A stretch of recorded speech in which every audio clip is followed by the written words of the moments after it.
আসসালামু আলাইকুম রহমতুল্লাহি অবরকাতুহু। সম্মানিত দর্শক, চলতি জাতীয় সংসদের যে সমাপনী অধিবেশন, এখানে অনেকগুলো তাৎপর্যপূর্ণ ঘটনা ঘটে গেছে।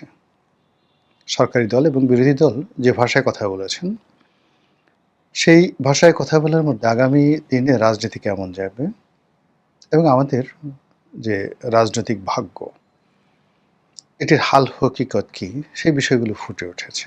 সেই বিষয়গুলো নিয়ে আলোচনা করব, কিন্তু তার আগে খুব দুটো হালকা বিষয় নিয়ে আলোচনা করি। প্রথম বিষয় হলো যে সংসদে যথেষ্ট উত্তেজনা ছড়িয়ে পড়েছিল। জনাব ফজলুর রহমান, বীর মুক্তিযোদ্ধা জনাব ফজলুর রহমান, তার যে বক্তব্য, সেই বক্তব্যের প্রেক্ষিতে জামায়াতের যারা সংসদ সদস্য তারা রেগে মেখে একেবারে অস্থির।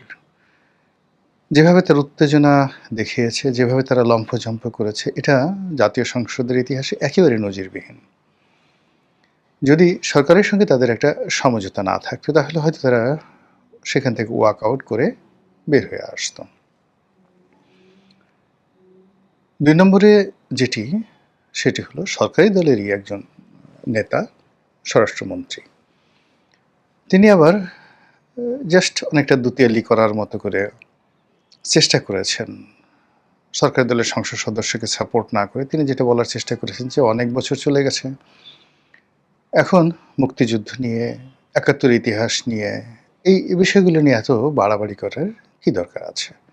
চলুন আমরা এগুলো ভুলে গিয়ে এখন এই যে আওয়ামী লীগ আমাদের সাথে যে অন্যায় করেছে, এদেশ থেকে যে লক্ষ লক্ষ কোটি টাকা পাচার করেছে, তিনি স্পেসিফিকলি বলেছেন ২৪ লক্ষ বা ২৫ লক্ষ কোটি টাকা পাচার করেছে, এবং এটা ডে বাই ডে বেড়েই যাচ্ছে। স্বরাষ্ট্রমন্ত্রী যেদিন বললেন ২৪ লক্ষ কোটি টাকা পাচার করেছে আওয়ামী লীগ, ঠিক তার কয়দিন পরই আবার আরেকজন মন্ত্রী তিনি বললেন না, ৫০ লাখ কোটি টাকা আওয়ামী লীগ পাচার করেছে। তো এরকম চলছে, সরকারি দলদের মধ্যে চলছে। এর মধ্যে আবার বিরোধী দলীয় নেতা যিনি জামাতের সভাপতি জনাব ডক্টর শফিকুর রহমান, তিনি বলার চেষ্টা করেছেন তার বিনয়, তার শালীনতা, তার ভদ্রতা দিয়ে যে আমাকে সবাই কসলায়, ভীষণভাবে কসলায়। আপনারা যদি এইভাবে আমাকে কসলাতে থাকেন, তো আমার পক্ষে আসলে সেই ভার বহন করা সম্ভব হবে না। তো এটা নিয়ে আমি একটা ফেসবুক স্ট্যাটাস দিলাম। আমি জিজ্ঞাসা করলাম আসলে কসলানো জিনিসটা কী? আমাদের দেশের যে ভাষা, অঞ্চলভেদে একেক রকম। যেমন আমাদের বরিশাল, পটুয়াখালী যে ভাষাগুলো আমরা ব্যবহার করি, সিলেট অঞ্চলে কিন্তু ওইরকম ভাষা ব্যবহৃত হয় না। সিলেটের অনেক ভাষা যেগুলো আমাদের দেশে গালি, আমাদের অনেক ভাষা সিলেট অঞ্চলে গালি। তো ঠিক কসলানো জিনিসটা বলতে কী বোঝায়? আমরা সাধারণত যেটি কাপড় কাচা বলি, সেটাও কসলানো হতে পারে, বা হাতের সঙ্গে এক হাতের সঙ্গে আরেক হাত ঘষাঘষি, এটা হতে পারে। কিন্তু উনি আসলে কসলানো বলতে কী বোঝাচ্ছেন, এটা যখন আমি প্রশ্ন করলাম, মানে রসিক বাঙালি, মানে একজনে সেই মন্তব্যের ঘরে যা লিখল, নাউজুবিল্লাহ মিন জালেক, আমি এটা বলতে পারবো না। আমাকে শুধু বললেন যে ভাই, আপনাকে যদি কসলানি বুঝতে হয় তাহলে আর আর আর আর যেতে পারবো না, বাদ। এই যে জিনিসগুলো হচ্ছে, তো এই জিনিসগুলো সংসদে হয়েছে, এবং সেই সংসদের যতটা কথাবার্তা, সেই কথাগুলোর মধ্যে দুটো কথা। প্রধানমন্ত্রী বলেছেন যে খুব বিনয়ের সঙ্গে তার যে চেয়ারটি, সংসদ নেতার চেয়ারটি, সেটি দেখিয়ে বলেছেন যে এই চেয়ারটির অনেক গরম, আর এই চেয়ার তাকে বলেছে যে তিনি সবসময় পপুলার বা পপুলিস্ট কথাবার্তা, অর্থাৎ জনতুষ্টিমূলক কথাবার্তা, জনগণ যেটা খুশি হবে, প্রচুর হাততালি দেওয়া হবে, এই ধরনের কথাবার্তা তিনি বলতে পারেন না। তাকে কঠিন সিদ্ধান্ত নিতে হতে পারে বা নিতে হবে, এবং সব সিদ্ধান্তে বা সব কথায় সবসময় তালি পড়বে না। তার এই বক্তব্য নজিরবিহীন বক্তব্য। প্রধানমন্ত্রীর চেয়ারকে আমরা সবসময় আরামদায়ক চেয়ার হিসেবে মনে করতাম, এবং এই চেয়ারে বসার জন্য মানুষ জীবন দিয়ে দেয়, যৌবন দিয়ে দেয়। যারা এটি হারিয়েছেন তারা আবার এটি পাওয়ার জন্য সারাটা জীবন চেষ্টা করেন। আর যাদের পাওয়ার সাধ্য থাকে না বা সম্ভব হয় না, তারা ওই চেয়ারে বসার যে স্মৃতিগুলো, সেগুলো সারা জীবন ধারণ করেন বুকে, হৃদয়ে, মস্তিষ্কে, এবং যখনই সুযোগ পান বলে বেড়ান যে আমার এরকম একখানা চেয়ার ছিল। তিনি কোনো কারণে মরে গেলে তার আত্মীয়স্বজনও বলেন যে আমার বাবার, আমার দাদার, আমার পরদাদার একটা চেয়ার ছিল, যে চেয়ারটির নাম হলো প্রধানমন্ত্রীর চেয়ার। শেরে বাংলা একে ফজলুল হক, আতাউর রহমান খান, সিরাজুর রহমান, মিজানুর রহমান চৌধুরী থেকে শুরু করে যারা যারা অতীতে প্রধানমন্ত্রী ছিলেন এবং প্রয়াত হয়েছেন, তাদের সবার আত্মীয়স্বজন এখনো বলে বেড়ান যে ওই রকম, মানে ওই আমলে আমাদের দাদা বা আমাদের বাবা আত্মীয়, ওরকম আত্মীয় প্রধানমন্ত্রী ছিলেন। তো সেই প্রধানমন্ত্রীর চেয়ার নিয়ে অতীতে যারা ছিলেন তারা যে কথাগুলো কখনোই বলেননি, ঠিক সেই কথাটি বর্তমান প্রধানমন্ত্রী বলেছেন যে এই চেয়ারটি অনেক গরম। এখানে গরম শব্দটার পরিবর্তে আমার কাছে যেটি মনে হলো যে এখানে যদি এই চেয়ারের উত্তাপ অনেক বেশি। এখানে উষ্ণতা, উত্তাপ, গরম, এই বাংলা এই শব্দগুলোর অনেক পার্থক্য রয়েছে। আর সবচেয়ে ভালো হতো যে এই চেয়ারের গরম না বলে তিনি যদি বলতেন যে এই চেয়ারের যে ওজন, দায়িত্ব অনেক অনেক বেশি, যেটির ভারে আমি প্রতি মুহূর্তে নুয়ে পড়ছি। আমার কাছে মনে হচ্ছে যে আমি এই চেয়ারে বসিনি, চেয়ার আমার উপর বসেছে। ফলে এই চেয়ারের ওজন আমার শরীর, আমার মন, আমার মস্তিষ্ক প্রতিটি মুহূর্তে বহন করে চলছে। এই চেয়ারে বসার সঙ্গে সঙ্গে আমি জনগণের কথা শুনতে পাই। এই চেয়ারের বসার কারণে জনগণের সঙ্গে আমার যে আত্মিক একটা সম্পর্ক তৈরি হয়েছে, সেই জনগণের হাসি, কান্না, প্রেম, ভালোবাসা, এ সকল জিনিস আমার যে প্রাকৃতিকভাবে আমার কর্ণকুহরে চলে আসে, আমাকে সবসময় জাগিয়ে রাখে, আমাকে সবসময় কিছু করতে বলে। আমি এই চেয়ার আরাম কেদারা নয়, আমরা এখানে বসতে পারি না। এরকম যদি হতো কথা আরও সুন্দর হতো, কিন্তু যখনই এই চেয়ার অনেক গরম। এখন গরম চেয়ার বলতে যেটি বোঝায় সেটি হলো এটির অনেক পাওয়ার, এটির ভোল্টেজ অনেক বেশি। এখানে বসা যেন তেন লোকের কর্ম নয়। এখানে বসতে হলে শরীরে আপনার একটা হিটপ্রুফ অবস্থা থাকতে হবে, ইত্যাদি ইত্যাদি অনেক রকম। তো যার জন্য তার এই যে বক্তব্য, সেই বক্তব্য নিয়ে ইন্টেলেকচুয়াল লেভেলে আলাপ আলোচনা হচ্ছে যে প্রধানমন্ত্রী এত শব্দ রেখে কেন গরম শব্দটি ব্যবহার করলেন।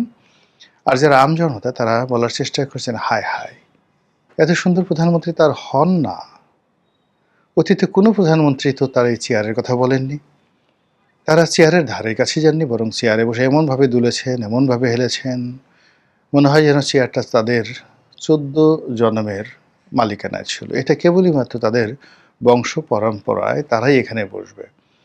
কিন্তু এটা যে একটা রিভলভিং চেয়ার, এটা যে ঘুরতে থাকে, এটি যে একটা অস্থির চেয়ার, এবং এই চেয়ার কখনো কারো প্রেমে পড়ে না।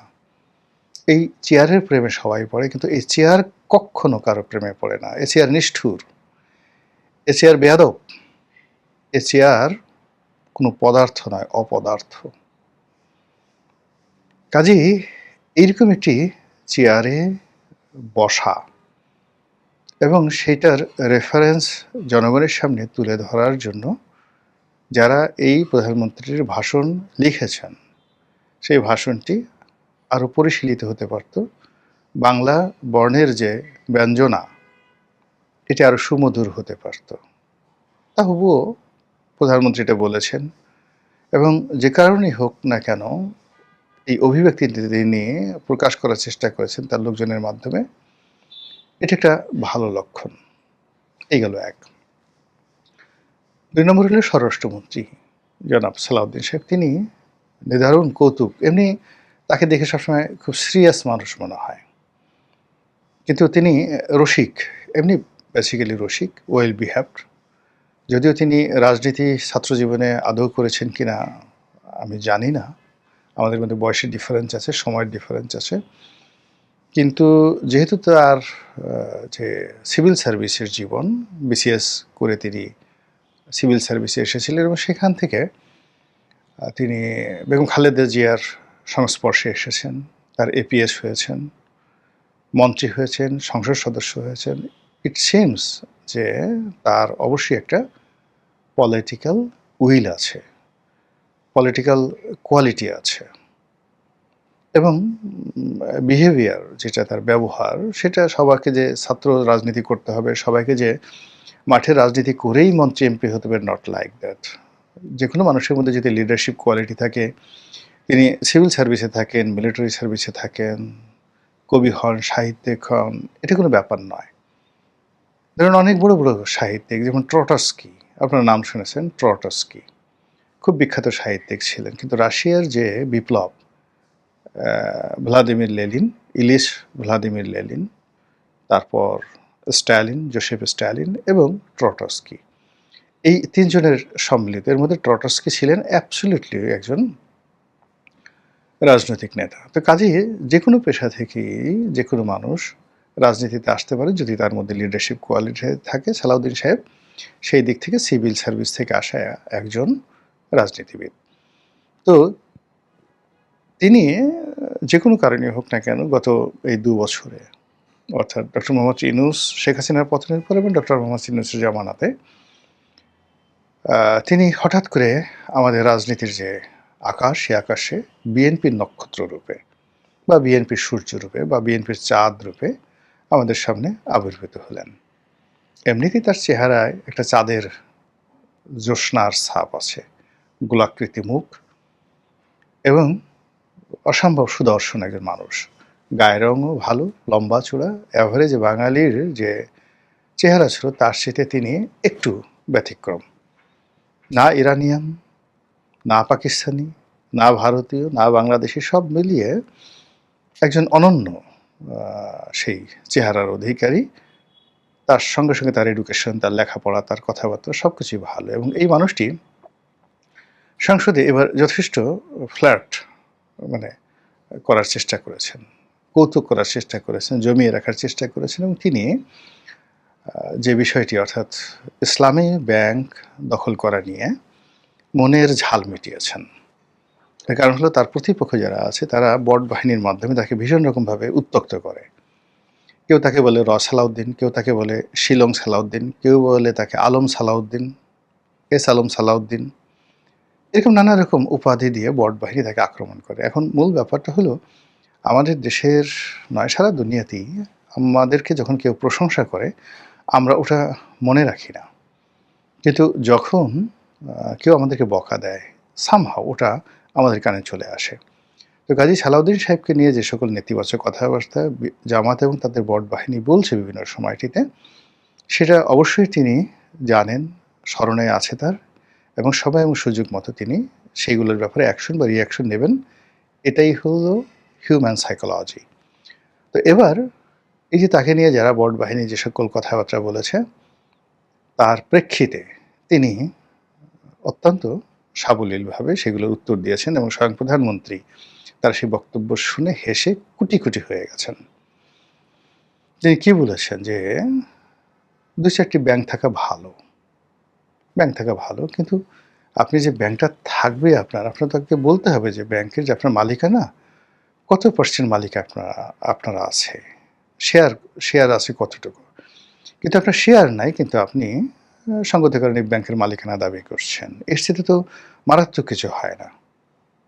এর দ্বারা বোঝাচ্ছে যে ইসলামী ব্যাংক এস আলমের মালিকানাধীন, major share holder S Alam, ভালো হলে এস আলম দায়ী, মন্দ হলেও এস আলম দায়ী, কিন্তু জামায়াত ইসলামের কেউ তো এটার শেয়ার হোল্ডার নয়। তাদের এত মাথা ব্যথা কেন? তারা এই ব্যাংকটি পরোক্ষভাবে কি করে দখল করে আছে, কি করে সেই ব্যাংকটির টপ টু লো মানে এমন একটা অবস্থায় করে রেখেছে গত ২ বছর, অর্থাৎ এস আলম চলে যাওয়ার পরে ব্যাংকের যে অবস্থা হয়েছে এই গত ২ বছরে জামাতের নেতৃত্বে সেই ব্যাংকটি এখন এই ক্যাটাগরি থেকে কোয়ালিটির দিক থেকে জেড ক্যাটাগরিতে চলে এসছে।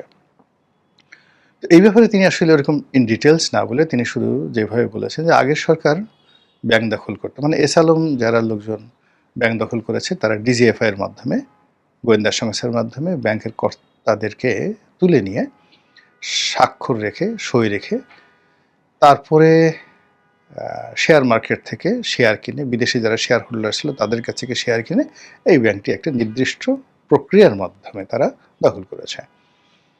কিন্তু জামাত যে কাজটি করেছে সেই কাজটি হলো একেবারে কোনো রকম প্রক্রিয়া নাই, একেবারে নারায়ে তাকবীর আল্লাহু আকবার বলে আল্লাহর নাম নিয়ে ব্যাংক দখল করেছে। তো এই যে তার যে বক্তব্য, সেই বক্তব্য সমস্ত মানে সংসদ যারা দেখছিলেন টেলিভিশন স্ক্রিনে, তারা সবাই হাসিতে রীতিমতো উল্লসিত। তো এভাবে আসলে জাতীয় সংসদ জমে উঠেছিল। কিন্তু জমে ওঠার পরেও প্রধানমন্ত্রী যে বক্তব্য দিয়েছেন তিনি হাত বাড়িয়ে দিয়েছেন এবং বিরোধী দলকে স্মরণ করে দিয়েছেন যে আমাদের একত্রে চলতে হবে, আমাদের মধ্যে বিভেদ থাকা চলবে না। এটিও কিন্তু নজিরবিহীন এবং তার এই বক্তব্য দ্বারা শান্তিপূর্ণভাবে সংসদ যেভাবে শেষ হয়েছে, এতে করে যারা বাইরের মুখরা তারা বলার চেষ্টা করছেন যে এটা একটা সমঝোতার সংসদ। ওটা আগের মতোই, যেমন আমি ডামির সংসদ, আমি এবং আমু এবং মামুদের সংসদ, বিশেষ করে রুমিন ফারহানাদের মতো যারা সংসদ সদস্য তারাও এটাকে সমঝোতা এবং মিল মহব্বতের একটা সংসদ বলার চেষ্টা করছেন। এটা কতটা মিল মহব্বতের, কতটা আমির আমির সংসদ কিংবা কতটা গৃহপালিত সংসদ, এটা হয়তো সামনে বোঝা যাবে, সামনে বোঝা যাবে যখন সমঝোতার বিষয়গুলো নিয়ে টানাটানি শুরু হবে। অতীতে যারা গৃহপালিত বিরোধী দল ছিলেন, যেমন আসম আব্দুর রব ছিলেন, এরশাদের জাতীয় পার্টি ছিলেন, তারা মূলত প্রথমে তাদেরকে নির্বিষ শক্তিহীন করে দেওয়া হয়েছিল। আর সরকারি দল এতটা শক্তিশালী হয়ে পড়েছিল যে সেখানে আসলে সরকারের সঙ্গে সমঝোতা করা ছাড়া, আনুগত্য করা ছাড়া, তাদের গৃহপালিত হওয়া ছাড়া তাদের কোনো উপায় ছিল না। কিন্তু এখানে জামাত এবং এনসিপির বিষয়টি ভিন্ন। স্টিল তাদের মাঠে যথেষ্ট শক্তি আছে, পকেটে টাকা আছে এবং তারা মনে করে যে ঢাকা শহরে 50 লাখ লোক তারা যে কোনো সময় জড়ো করে সরকারকে ফেলে দিতে পারে। তো কাজেই এখানে যে সমঝোতার শর্ত, সেই সমঝোতার শর্তগুলো অক্ষরে অক্ষরে পালিত হতে হবে। সেটা যদি পালন করা না হয়, সেক্ষেত্রে প্রধানমন্ত্রী যতই বলেন না কেন যে আসেন আমরা একত্রে কাজ করি, আসলে একত্রে কাজ করা যাবে না। দেশ ভালো চলুক, আপনারা সবাই ভালো থাকেন, মহান আল্লাহ আমাদের সবাইকে হেদায়েত এবং হেফাজত করুন। আসসালামু আলাইকুম ওয়া রাহমাতুল্লাহি ওয়া বারাকাতুহু।